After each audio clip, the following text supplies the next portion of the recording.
আমি মোহনবাগান ফ্যান এবং আর্জেন্টিনারও ফ্যান, কিন্তু মোহনবাগানের ফ্যান অনেক বেশি। তাই আমার ভিডিওতে মোহনবাগান সম্পর্কে বায়াসনেস আপনি দেখতে পাবেন, কিন্তু আর্জেন্টিনা সম্পর্কে চেষ্টা করব যতটা না বায়াস হয়ে বলা যায় ততটাই বলবো।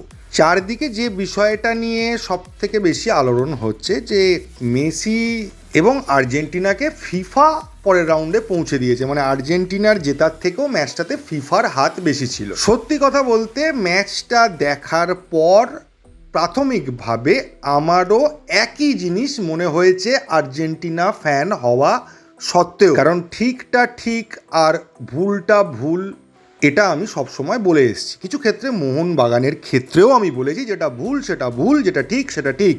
প্রথমত আমার মত অনুযায়ী ম্যাচটাতে রেফারিংয়ের একটা অবদান অবশ্যই ছিল, এটা কেউ অস্বীকার করতে পারবে না। কিন্তু ওয়ার্ল্ড কাপের মতো কোনো ম্যাচে যদি রেফারি কোনো টিমকে টানে বা তাকে সাপোর্ট করে খেলাতে চায়, তাহলে তাকে ফিফার রুলের মধ্যে থেকে টিমটাকে কতটা প্রেফার করা যায় বা ফেভার করা যায় সেইটা দেখতে হয়। একদম ডাইরেক্ট আপনি সব কিছু তো রেফারি আমাদের এখানে যেটা হয় আইএসএলে ভুলভাল ডিসিশান সেইটা করা যায় না, বা কাতার ম্যাচে ভারতের যে বলটা কর্নার হয়ে গেছিলো সেটাকে ফিরিয়ে এনে কাতার গোল করলো, এইরম লেভেলের করা যায় না, কারণ ভার আছে। এবার ভার থাকা সত্ত্বেও রেফারির হাতে এখনও কিছু ডিসিশান আছে যেগুলো রেফারি নিজেদের পছন্দ অনুযায়ী নিতে পারে, এবং সেই ডিসিশানগুলো রেফারি আর্জেন্টিনার ফেভারে নিয়েছিল এই ম্যাচটাতে অন্তত। এখন এর পেছনে দুটো কারণ আছে। লিওনেল মেসির প্রচুর ফ্যান আছে, কেউ আর্জেন্টিনাকে সাপোর্ট করছে বা রেফারি আর্জেন্টিনাকে তুলে দিয়েছে, ব্যাপারটা এরকম আমি অন্তত দেখছি না। আমার যেটা মনে হয়েছে তার প্রধান কারণ, আবার বলছি, তার প্রধান কারণ হচ্ছে রেফারি ছিল ফ্রান্সের, এবং আপনারা সকলেই জানেন যে ফ্রান্সে লাস্ট বিশ্বকাপ জেতার পর লিওনেল মেসিকে কিভাবে মক করা হয়েছিল, এবং লিওনেল মেসি কিছুটা বাধ্য হয়েই পিএসজি ছেড়েছিল পরে। ফলে ফ্রান্সের মানুষ লিওনেল মেসি বা আর্জেন্টিনাকে সমর্থন করে এটা মানতে আমার একটু আপত্তি আছে।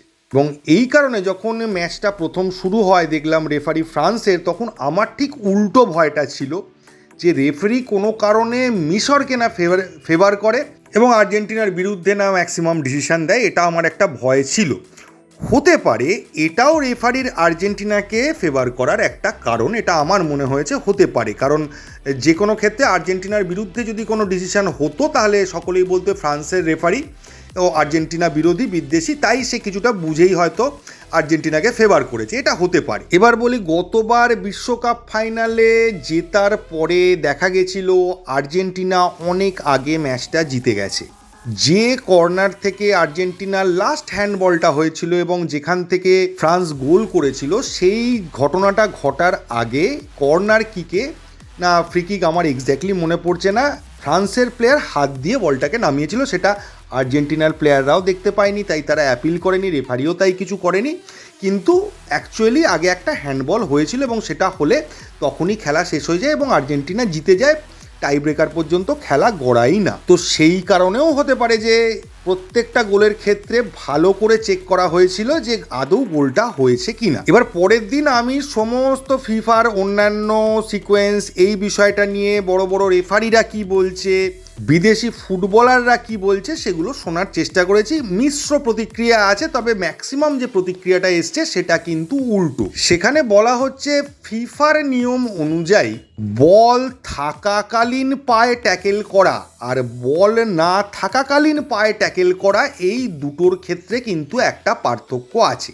আর্জেন্টিনার যে ফাউলটা হয়েছিল সেই সময়ে আর্জেন্টিনার প্লেয়ারের পায়ে বল ছিল, সেই অবস্থায় তাকে ফাউল করেছে এবং সেখান থেকে ওই গোলের অ্যাটাকটা ইনিশিয়েট করে। আর দ্বিতীয় ক্ষেত্রে মোহাম্মদ সালাহকে যে ফাউলটা করা হয়েছে বা তার সঙ্গে যে ইয়েটা হয়েছিল, সেই সময় অফ দ্য বল ছিল, বল সালার কাছে ছিল না, ওখান থেকে কোনো অ্যাটাক জেনারেট হয়নি যে যেখান থেকে আর্জেন্টিনা গোল করেছে।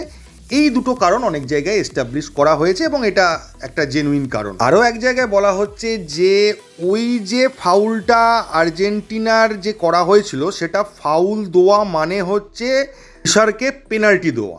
একটা নর্মাল ফাউল বাইরে আর পেনাল্টি বক্সের মধ্যে একটা ফাউল, এই দুটোর ক্ষেত্রে কিন্তু কিছুটা আলাদাভাবে দেখতে হয়, কারণ একটা পেনাল্টি হওয়া মানে ম্যাচের মোড় ঘুরে যাওয়া। অনেক ক্ষেত্রে দেখা যায় যে বক্সের বাইরে ছোটোখাটো ফাউলেও রেফারি ফাউল দিচ্ছে, কিন্তু বক্সের মধ্যে ফাউল হলে রেফারি খুব খুঁটিয়ে দেখে তবেই ফাউলটা দিচ্ছে, এবং ওটা ফাউল দিলে আর্জেন্টিনা ম্যাচটা হেরে যায়। তো রেফারিকে এটাও দেখতে হবে যে ফাউলটা অতটা জেনুইন ছিল কিনা যার জন্য ম্যাচটা একটা টিম হেরে যেতে পারে। আর যে কাউন্টার অ্যাটাকটা হয়েছিল যেখান থেকে হয়তো আর একটা গোল করে দিতে পারতো ইজিপ্ট, সেখানেও দেখা গেছে বলটা সালার কন্ট্রোলে ছিল না, বলটা নাটমেক করে বার করে নিয়েছিল আর্জেন্টিনার প্লেয়ার, ওকে ফলো থ্রুয়ে ফাউল করে বলটা কেড়েছে।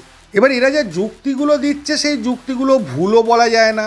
আর ম্যাচটায় রেফারি আর্জেন্টিনাকে একদমই কোনো সাপোর্ট করেনি এটাও কেউ মানে স্বীকার করতে পারবে না, বা এরম কথা কেউ বলতে পারবে না।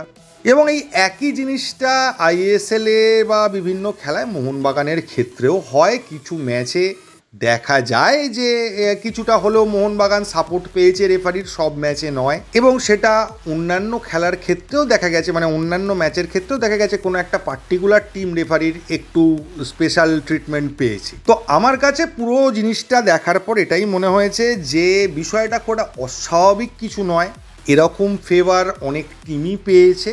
কিন্তু এটা অস্বীকার করলে হবে না, এই ফেভারগুলো পাওয়ার পরেও গোলটা প্লেয়াররাই করেছে, রেফারি করে দেয়নি। মেসির সেকেন্ড যে গোলটা হয়েছিল, মেসি যেটা করেছিল অসাধারণ অনবদ্য গোল, ওটাতে রেফারির অবদান কিছু ছিল বলে তো আমার মনে হয়নি। এবং 3টে গোলই সুপার গোল। এখন মেসি পেনাল্টিও মিস করেছে, তো প্লেয়াররা যে ওই সময় গোল করে দিতে পারতো সেটা রেফারি জানতো না, ফলে রেফারি যে আর্জেন্টিনাকে জেতাবেই এরম মানসিকতা নিয়ে নেমেছিল অনেকের যা বক্তব্য, সেটা বাস্তব নয়। গোলগুলো আর্জেন্টিনার প্লেয়াররা করতে না পারলে হতো না, আর মিশরের প্লেয়াররাও ডিফেন্ড করে গোল আটকানোর চেষ্টা করেছিল। এরকম নয় যে রেফারি তাদের বলেছিল যে তোমরা সরে যাও, ওরা গোল করুক, এরকম ব্যাপার হয়নি। ফলে 80% থেকে 90% যদি আর্জেন্টিনার কৃতিত্ব থাকে, আর্জেন্টিনার প্লেয়ারদের খেলার কোয়ালিটি থাকে, মেসির অবদান থেকে থাকে, আর্জেন্টিনার দুর্ধর্ষ কামব্যাক হয়ে থাকে, তাহলে 10% আপনি বলতে পারেন যে রেফারির একটা ফেভার ছিল।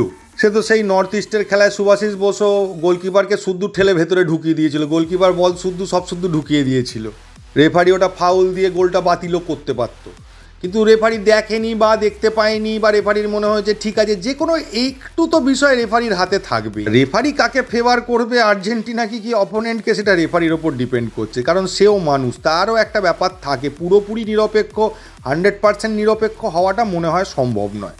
এরপর রোববার সকালে পরবর্তী ম্যাচে সুইজারল্যান্ডের বিরুদ্ধে নামছে আর্জেন্টিনা। ম্যাচের আগে এই ম্যাচটা নিয়ে একটু আলোচনা করে নেব।